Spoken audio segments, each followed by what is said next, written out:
Welcome to Spinning Back Clique, where each week here at MMA Junkie, we take a spin through the biggest headlines in the sport. This week, we've got Danny Segura, Nolan King, and Mike Bond. So, guys, let's not waste any time and just jump right into it. This past weekend gave us an absolute classic at UFC Fight Night 197 with Max Holloway picking up an incredibly entertaining decision win over Yair Rodriguez. Now, this is just 1 week after getting a Fight of the Year contender with Justin Gaethje versus Michael Chandler, and we got another fight to put on the list for the best one of the year. So I'm going to ask you, I won't make you look at the whole year right now. Let's just look between these two fights. Which of them was better? Let's put 4 minutes on the clock. Danny, get us going. This one's a tough question, and there's really no wrong answer here given the nature of both fights. You're pretty much splitting hairs, but if you had to pick one, I'm going to go with the fight that we just saw between Max Holloway and Yair Rodriguez, simply because we got more of it. Really, we got 10 extra minutes. It was 5 rounds instead of 3. And also, I do believe that this fight was more entertaining in the sense that it kept you on the edge of the seat all the way to the very end. I mean, Yair Rodriguez was very much game, and surprisingly to a lot of people, he was actually, I think, getting the better of the stand-up exchanges. I think that 5th round, I scored it for Yair Rodriguez, and it was a really close fight. Obviously, Max Holloway had been doing a great work with his wrestling and had a little bit of a lead, but it almost felt like with Gaethje and Chandler, after the first round, it was all Gaethje. It was all Gaethje, and props to Chandler for surviving that, but it kind of felt more of a one-sided fight than compared to Yair Rodriguez versus Max Holloway. So again, both amazing fights, but I'm going to go with the featherweights in this one. Yeah, 2 really good points there, right? The 5-round fight, I think that probably adds something to it. Like you said, you get a little bit of extra action, and you had some ebbs and flows, right? When I'm looking at great fights, I'm always thinking, did you get a little back and forth? Did it, have some momentum shifts? So definitely some good points to be made there for that one. It was a fantastic fight. Nolan, what about you? I mean, as you said, there's no wrong answer here. We're talking about 2 great fights, but which one do you think? I'm here for the madness, man. Justin Gaethje versus Michael Chandler was 100% my jam. I mean, in MMA, right, we have those technical striking battles like Max Holloway and Yair Rodriguez. That was very exciting. It was back and forth, super technical, super high level, flashy. But then, you got that element of madness that I think only MMA can bring. And sometimes when fighters throw caution to the wind, like that those sort of fights, that's what I like. I enjoy it. I think there's nothing quite like it. And for a fight like Michael Chandler versus Justin Gaethje, which was so hyped, people had such high expectations. I would argue that my expectations were exceeded for that fight. I thought it was super fun.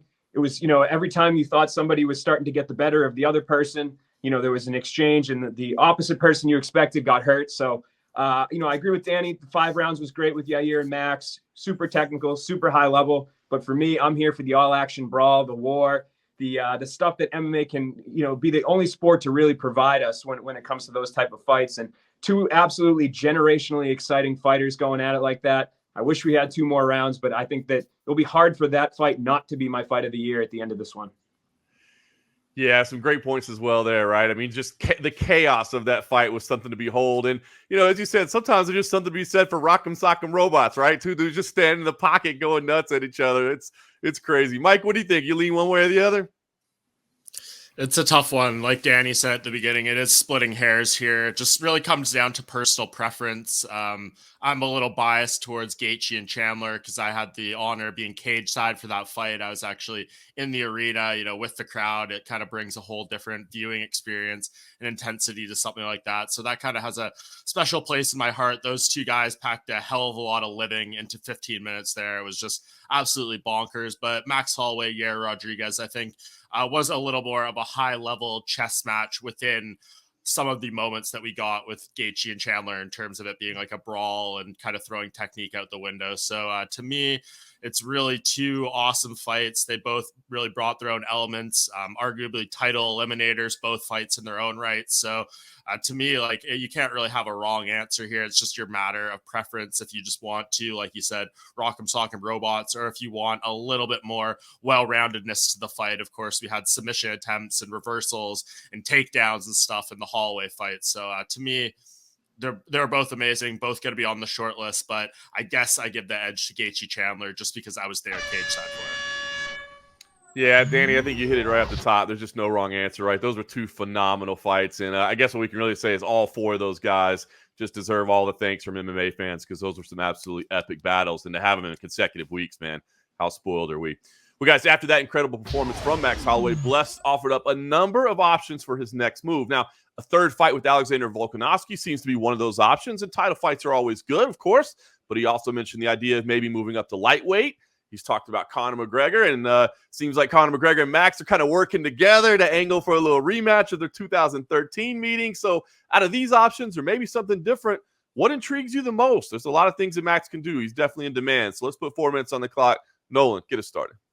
You watched the show before, you know I am very much into the two best fighters in the world fighting against each other in a division for a title. Even with the past two meetings between Volkanovski and Holloway, look at the two performances that Max has put on. Those are fights that earn people title shots. I don't care what the scenario is. I want to see Volkanovski versus Holloway 3. I know that the trilogy is lopsided, but I think that there's an argument to be made that Max Holloway has somehow even gotten better since their second meeting. So that would be my choice. I think that if you look at that featherweight division right now, it's probably the fight that makes the most sense anyway, regardless of sort of their history. With that being said, obviously Max is kind of talking about lightweight. He's angling for it. Doesn't seem like Dana's biting. I'm not a huge fan of that either. I think more so from McGregor's side. Like, I think there are other options that are better. I mean, the Nate Diaz fight's still on the table. I'm sure they're going to be looking at doing another Poirier fight down the line, whether people like it or not.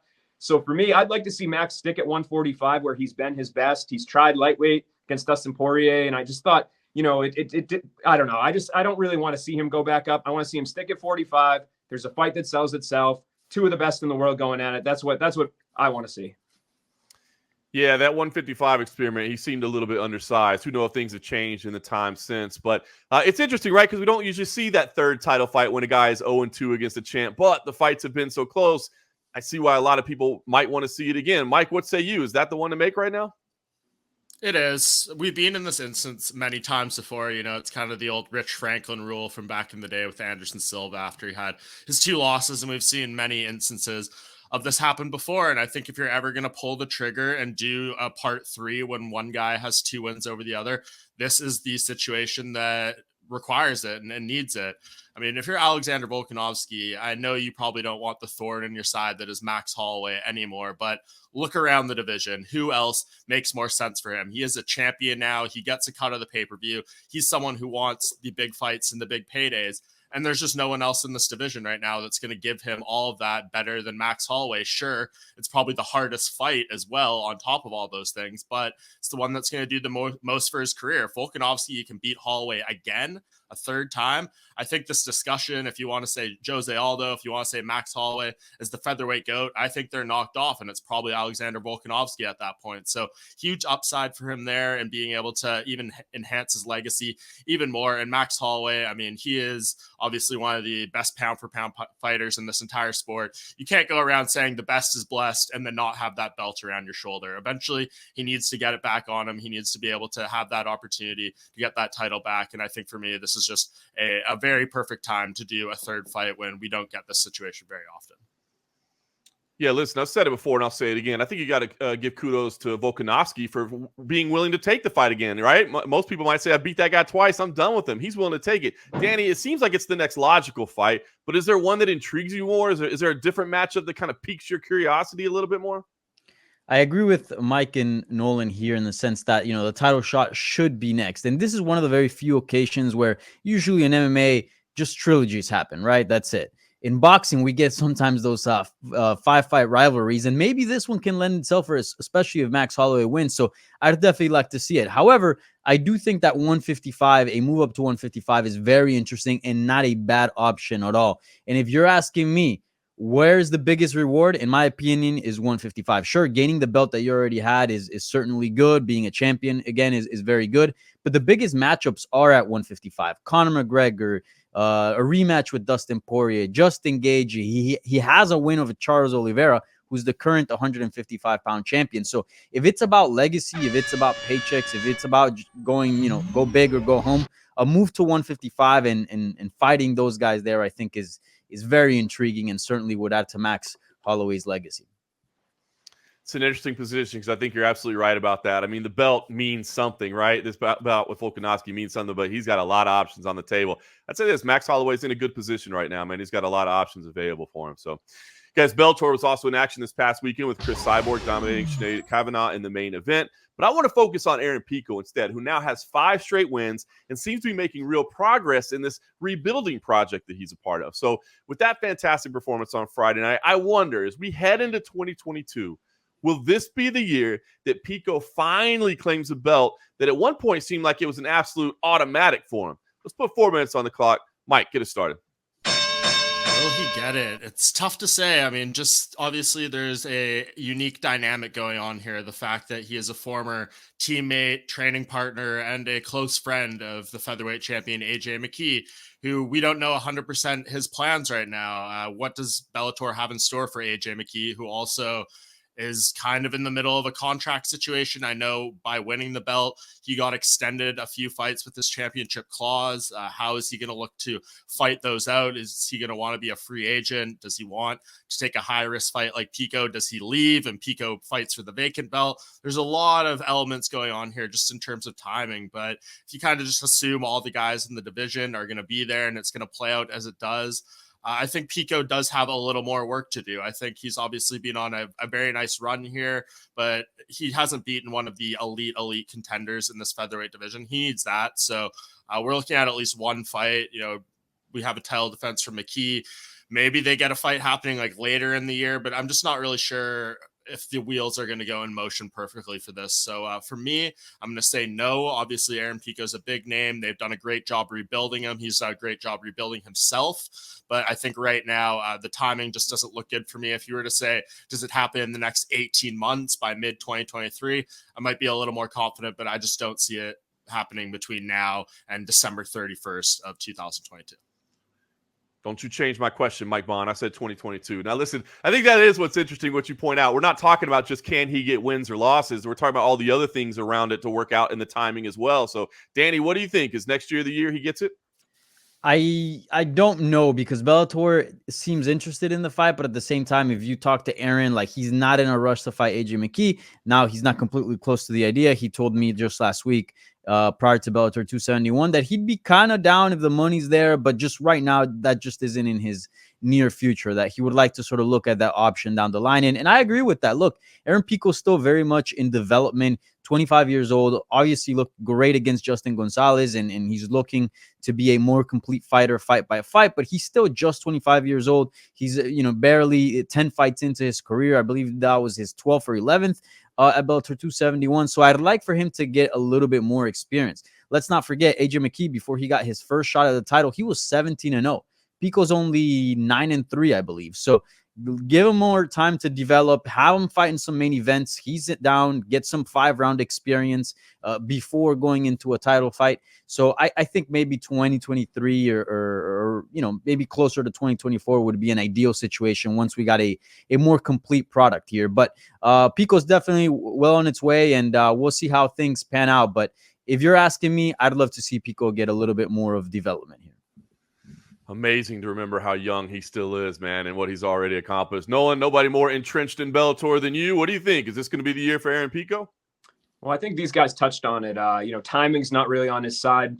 Bellator is holding the same amount of shows in 12 months next year as they did in 9 months this year. So there's only going to be so many opportunities he has to get in that cage. To fight 3 times for Bellator in a calendar year, there are some fighters that did it, I believe, last year, but not many, just only a couple. So time is not on his side. But with that being said, I do think that a fight between Aaron Pico and AJ McKee would be something that would interest the promotion. I mean, how many times has Scott Coker got up at that podium and beamed, so proud that, hey, these guys are homegrown talents? And we saw that with Pitbull and AJ. That was a big selling point. 2 homegrown talents fighting for the title. So I think Bellator wouldn't shy away from that. The fact that they have trained together in the past probably would bolster up some interest as well. But with that being said, I don't know what AJ McKee's future plans are. By the time Pico gets there, it might not even be him. It's going to be borderline. I think it would either have to be late next year or early 2023 if Pico continues to win.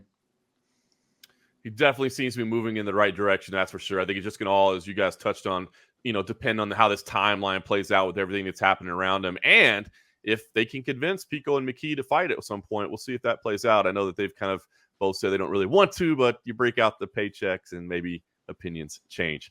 As in our sad trombone news of the week, Jorge Masvidal will no longer be facing Leon Edwards at UFC 269. Now, this created quite the scramble in the UFC's welterweight division. So let me ask you, is now the time for the UFC to give Edwards his long-awaited title shot?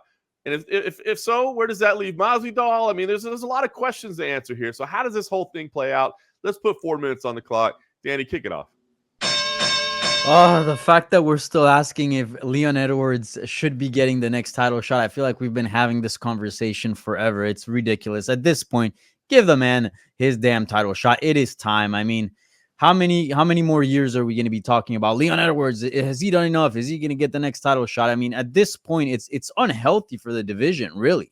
You can look at it from a promotional side, like, oh, that might not be the biggest title fight, might not be the biggest pay-per-view, but it is at this point unhealthy for the division, because if you do not have Leon Edwards in a title fight, that means he still has to be fighting other fighters, and we're going to have top contenders just knocking each other off. And then we're going to be in a situation where all the top 5 is going to be coming off losses. And you don't want that. You don't want that. You need a healthy title defense. And look, we're coming off a bunch of rematches with Kamaru Usman. So at this point, we need fresh matchups. And I know the Leon Edwards fight is a rematch because they fought a long time ago. But still, again, it's not an immediate one. That fight was a long time ago. Both fighters are extremely different today. So in my opinion, Leon Edwards needs to get the next title shot. I mean, at this point, if you don't give him the shot, it's criminal. Again, not his fault that Jorge Masvidal had to pull out of the fight. So all signs indicate that Leon Edwards should be getting the next shot. Yeah, man, it is crazy that we're still talking about this. And as you said, it is a rematch, but it feels fresh. There's been enough distance in between their meeting that it feels like a fresh contender. Nolan, what do you think? I mean, you agree it's the shot. And if so, where does this leave Masvidal? What do we do with him in this situation? Yeah, Danny hit the nail on the head there. I mean, Leon Edwards needs this next title shot. He's done everything the UFC has requested and more, taking fights that don't make sense against Hamzat. You know, I know that didn't pan out. Fighting Belal Muhammad, fighting Nate Diaz, signing up for the Masvidal fight. So it's one thing if they're just pushing it off to, extend some time to have some other matchups with deserving contenders for Usman. But now there's nobody in his way. I mean, no offense to Vicente Luque. He weighed in as the backup fighter. But, I mean, Edwards beat him as well. So I think that Edwards versus Usman, certainly the fight. Now, where that leaves Masvidal, your second question, it's interesting. I mean, seems like there's a fight there that sells itself with Colby Covington. The Ultimate Fighter got renewed. I mean, for everybody that comes out and criticizes the Ultimate Fighter and says, oh, I don't watch that. Who watches that anymore? I think you'd have a lot of MMA fans that would tune in just to see those two guys go at it. Forget about the fights between the up-and-comers, just to see those two in the house and see what happens between two former teammates that hate each other. So to me, I don't know how severe Masvidal's injury is, what the timeline is for either guy, Colby or Masvidal, to come back. But, I mean, could the stars have aligned any better for this to happen and become a reality or a reality show? I think that's the move for the UFC to do next. That's a slam dunk right there. I don't even care. I don't even care what cast members you get at that point. That might be the first season tough where I don't tune in to watch the fights. I turn it off when the fights start. It'll be the exact opposite. Mike, what do you think? Is there any other way for this thing to play out? No, not really. I mean, I want to see tough with Covington and Masvidal. That's the way to go. It's a layup. I do have fear for Leon Edwards, though, when it comes to this whole situation. And for him, that's mainly because we just don't know when Kamaru Usman is going to be back. If Usman's ready to go in March, April, something like that, boom, sign it up. This is a layup. Usman isn't ready till July, August, and he hinted he might be looking to take some time off after that last win over Covington. Then that's when things get real dicey for Leon Edwards. That's when you want to go to the UFC and say, I don't care if the fight's in September, October of next year. Let's sign a bout agreement right now and put this thing in stone because we need to make sure it's happening. But if they don't do that, you got to look out for Hamzat Chimaev. You got to look out for Vicente Luque because if they fight and win in the meantime, that's scary stuff if you're Leon Edwards, and it's entirely possible you get skipped over. That's not what I want to happen. That's not what I hope happens, but we've seen the reality of how these things work. We've seen Leon Edwards this exact situation happen to him before, so I would not count it out. If you're him, you got to be a little bit concerned right now, but if all things are fair, all things are even, it's got to be Leon and Kamaru next, 100%.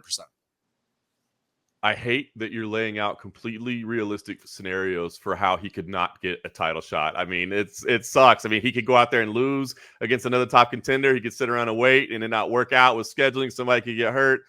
I hate to think of it. Maybe we give him an unluckiest MFer belt shot next. Put somebody else in there for the unluckiest MFer title. All right, guys. Lastly, I have to ask about Kayla Harrison. The top free agents were last seen at a Bellator event, and the Cyborg questions were inevitable, of course.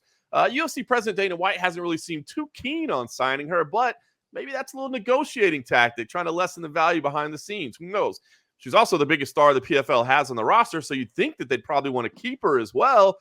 So what's going to happen here? Let's start with the man who's deeper with Bellator than anybody else, entrenched with the promotion. Nolan, let me just ask you, do you think Bellator will get a deal done with Kayla Harrison? Let's get 4 minutes on the clock and get it going.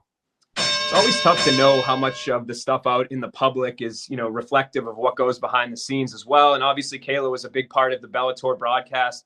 On Friday, Chris Cyborg was asked about her in the cage by Big John McCarthy, which I thought was great. Not pretending that she doesn't exist or that she's not sitting there, but making this into some buzz. And I enjoyed that. I almost wonder, though, if Bellator is just kind of not the worst of both worlds for Kayla, but just, what is the incentive for her there? She could go to the UFC and prove, that she's the best in the world by taking on Amanda Nunes. She could stay with PFL and probably make a ton of money still. I mean, she's making millions. She's fighting lesser competition, and she's dominating, and she's a star. But Bellator is kind of in the middle, right? I mean, they have more of a women's featherweight division than either the UFC or PFL in terms of talent and name recognition. But they also maybe aren't able to or willing to shell up as much money maybe as PFL would with the $1 million tournament. So to me, I don't think, I'm kind of leaning towards not thinking that this necessarily makes sense for Kayla. I could see a scenario where she sees this as the most viable, challenging option with the UFC, maybe not really at least showing their interest publicly. Maybe she'd want to go to Bellator and show that she can beat somebody like Cyborg. But to me, I don't know. I just think that the UFC and PFL provide her with more things than maybe Bellator would. Interesting. Yeah, a lot of options on the table. As you said, I like the fact that Bellator at least addressed it while it was there. So that was good to see. So, Mike, we've got Nolan's take on it, but let me ask you a different way. Do you want Bellator to get a deal done? I mean, do you feel like that's the spot you'd want to see her in, or do you think that some of these other options that Nolan's talking about are more intriguing? It's definitely up there. If we're just talking about it from a competitive standpoint, that's a great space for her to go to. Obviously, I think the number one fight we'd want to see is her versus Amanda Nunes in the UFC, but beyond that, there's not a whole other super logical fights or much of a division to work with. So as kind of Nolan said there, Bellator is good in providing her options. I assume if she went there, she would probably not only fight Cyborg once, it would be a 2-fight series, maybe a 3-fight series, depending on how the fights unfolded. So there's a lot of upside there in terms of, what she could do to enhance her legacy in her career. Beating Cyborg would be so significant for Kayla Harrison at this point. So yeah, I definitely do want to see her there. And it's encouraging to see what Scott Coker said. He doesn't come out that often and basically outright say, like, we're going to do our best to put together a package for this fighter that she likes. That's putting a lot of pressure on his own shoulders publicly in terms of making a deal work. If he doesn't get it done now, there's a little bit of egg on his face and saying, we're going to go all in to make this happen. And now it doesn't happen. So I think that was kind of an interesting thing to look into from Scott Coker there. I do hope it happens. If it's not the UFC, obviously this is number 2. She's done the PFL thing. God bless her if she can go back there and make another $1 million. But right now, I want to see her fight better competition, and Bellator certainly has that. I mean, I guess whichever move you make, you got to be thinking long term. But let me just be selfish and think short term. Danny, I'll ask you. You covered Kayla Harrison up close and personal. What's the most intriguing fight? If we're talking about one fight, is it Kayla versus Cyborg? Is it Kayla versus Amanda Nunes? Is there another one out there? What's the one you would want to see the most right now? I mean, it's got to be the Amanda Nunes one, just because that's the biggest. I mean, Amanda Nunes is the champ in the UFC, champion at 145, champion at 135.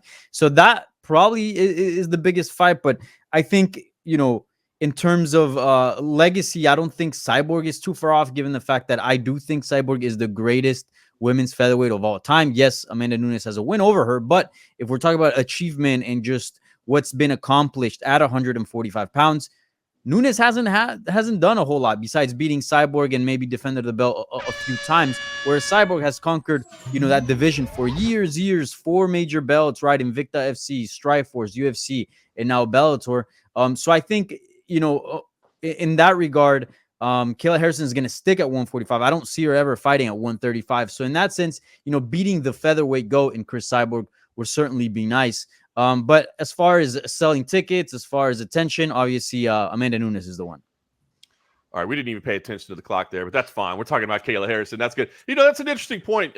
Listen, I guess you can argue whichever way you want on who's the greatest woman of all time, but the greatest featherweight of all time, that's got to be Cyborg. You can't take that away, even in the one head-to-head meeting, just for the decade of dominance there. So it's going to be interesting to see where Kayla Harrison lands. It seems like she's got a lot of options on the table. So listen, guys, it's going to be another busy weekend. We got the UFC in action. We got Rising. We got CFFC. So, of course, everybody's going to want to tune into that. We'll talk about it all next week.